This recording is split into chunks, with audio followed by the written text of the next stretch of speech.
सनातन धर्म शक्ति, विश्वास और धैर्य का प्रतीक है। इस धर्म में अडिगता, सत्यता और उदारता है। कलयुग धीरे धीरे अपने पांव पसार रहा है और यही वजह है कि कलयुग में बढ़ते पापों को देखकर अब लोग भगवान श्री हरि विष्णु के अवतार कल्कि के बारे में अधिक से अधिक जागरूक हो रहे हैं। लेकिन क्या आपको पता है, साधारण मनुष्यों के साथ साथ इस पृथ्वी पर ऐसे 7 चिरंजीवी मौजूद हैं जो कल्कि भगवान के अवतार लेने की प्रतीक्षा कर रहे हैं।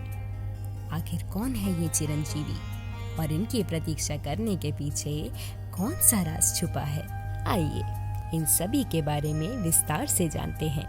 लेकिन उससे पहले अगर आप हमारे चैनल हीरोइक टेल पर पहली बार आए हैं तो इसे सब्सक्राइब करके हमारे परिवार का हिस्सा अवश्य बने।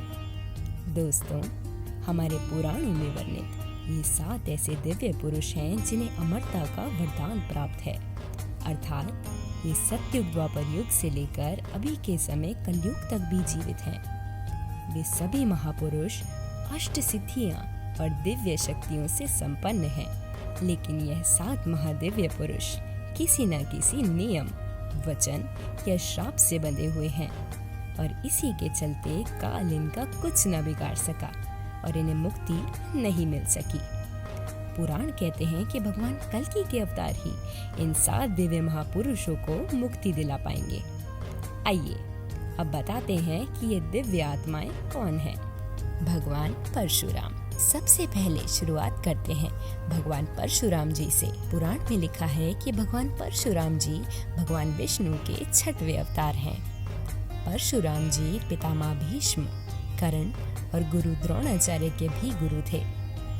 परशुराम जी चिरंजीवी होने के कारण रामायण और महाभारत काल में भी देखे गए थे और ऐसी भी एक मान्यता है कि परशुराम जी ने इस पृथ्वी लोक से 21 बार समस्त क्षत्रिय राज्यों का विनाश किया था।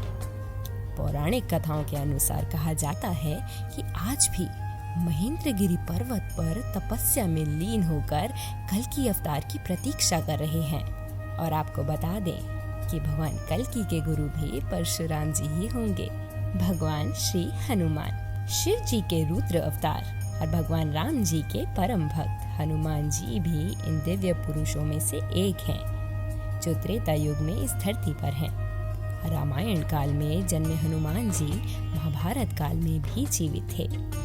दोस्तों, आपको बता दें कि हनुमान जी को माता सीता द्वारा चिरंजीवी होने का वरदान प्राप्त है और उन्हें भगवान श्री राम द्वारा इस कलयुग के अंत तक धर्म एवं राम कथा का प्रचार करने का आदेश भी दिया गया है और इसी कारण उनके होने के प्रमाण भक्तों को अक्सर मिला करते हैं। पुराणों में वर्णन है कि कलयुग के अंत में जब भगवान कल्कि इस पृथ्वी लोक पर अवतरित होंगे तब एक समय ऐसा आएगा जब हनुमान जी को पुनः भगवान कल्कि के रूप में राम जी के दर्शन होंगे। तब श्री राम द्वारा दिए हुए वचनों का कार्यकाल भी समाप्त हो जाएगा और हनुमान जी पुनः भगवान शिव में समा जाएंगे। अश्वत्थामा। महाभारत में आप सभी ने देखा होगा कि अश्वत्थामा गुरु द्रोणाचार्य के पुत्र थे जो आज भी इस पृथ्वी लोक पर मुक्ति के लिए भटक रहे हैं। जब महाभारत का युद्ध हुआ था तब अश्वत्थामा ने कौरवों का साथ दिया था और अभिमन्यु की पत्नी की कोख में पल रहे बालक पर ब्रह्मास्त्र चलाने के कारण भगवान श्री कृष्ण ने उन्हें कलयुग के अंत तक भटकने का श्राप दिया था। मान्यता है कि मध्य प्रदेश के असीरगढ़ किले में मौजूद प्राचीन मंदिर में अश्वत्थामा रोज भगवान शिव की पूजा करने आते हैं और मान्यता है कि भगवान कल्कि का अवतार ही उन्हें मुक्ति प्रदान करेगा। राजा विभीषण। ये है रामायण काल में देखे गए रावण के भ्राता और लंका के नरेश राजा विभीषण। राजा विभीषण श्री राम के अनन्य भक्त रहे हैं। माता सीता के हरण करने पर रावण को जब उन्होंने समझाने की कोशिश की थी तो रावण ने उन्हें देश निकाला दे दिया था। इसके बाद ही विभीषण श्री राम की सेवा में चले गए और रावण के अधर्म को मिटाने के लिए धर्म का साथ दिया। इसलिए भगवान श्री राम ने विभीषण को चिरंजीवी होने का वरदान दिया था और इसी कारण वह भी अपनी मुक्ति के लिए कल्कि भगवान के अवतरित होने की प्रतीक्षा कर रहे हैं, क्योंकि उन्हीं के द्वारा उन्हें मुक्ति मिलेगी। राजा बलि। राजा बलि, इनके दान के चर्चे तो हर किसी ने सुने हैं।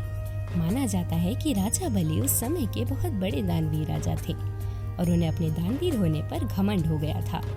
लेकिन राजा बलि के घमंड को चूर करने के लिए भगवान विष्णु ने ब्राह्मण का वेश धारण कर वामन के रूप में राजा बलि से 3 पग भूमि दान में मांगी थी।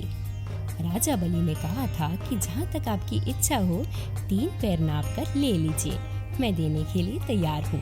तब भगवान हरि विष्णु ने अपना विराट रूप धारण कर 2 पग में ही संपूर्ण सृष्टि नाप ली और 3रा पग मांगा। ये देखकर राजा बलि का घमंड चूर चूर हो गया और वे भगवान के सामने नमस्तक होकर बोले कि अब आपके 3रे चरण के लिए सिर्फ मेरा सर ही शेष रह गया है। भगवान ने उनके इस भाव को देखकर खुशी खुशी उनके सर पर पैर रख दिया और उन्हें पाताल लोक का राजा बना दिया। शास्त्रों के अनुसार राजा बलि आज भी पाताल लोक में जीवित हैं। कल्कि के अवतार के पश्चात ही उन्हें मुक्ति मिलेगी। कृपाचार्य इस कलयुग के 6वें चिरंजीवी महापुरुष हैं।